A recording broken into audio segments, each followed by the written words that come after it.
It's barely rained in months, but the floods keep coming. People in Bentiu are literally trapped, protected only by earthen dikes. This crisis is part of a wider disaster facing South Sudan, the world's youngest nation and one of the most vulnerable to climate change. We feel like we're being made to suffer throughout, because after a fierce civil war, here come the raging floods. How can we comprehend all these? We're here as people who are just in some impoverished island because we have nowhere to go. Floods have covered an area larger than Denmark since 2019, impacting 1 million residents. Herds of livestock have died, and 10% of the country's arable land is now a swamp. The floods came after record rainfall over the Great Lakes in upstream countries, pushing large volumes of water over the plains downstream. Vast tracts of land have become so saturated that the additional water has nowhere to go. South Sudan is prone to seasonal flooding, but nothing like this has ever been seen. There's no record of Bentiu being flooded like it has been for the last 2.5 or 3 years. So this is something that is unique, the interaction between the different systems.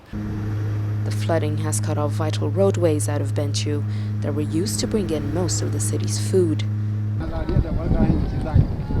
Supplies are now being ferried in by canoes.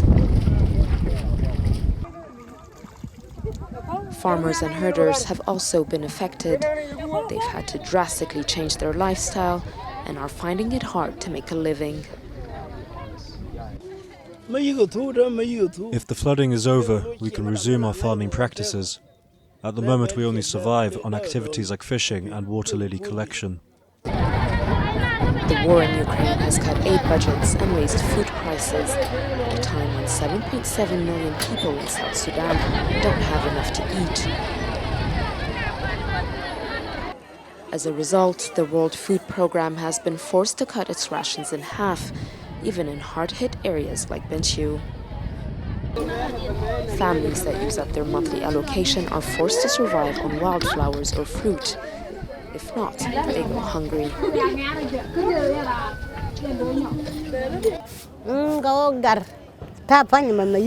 When children wake up in the morning, they start crying, looking for something to eat.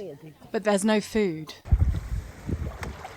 Experts warned the water in some areas may not recede for years or even decades.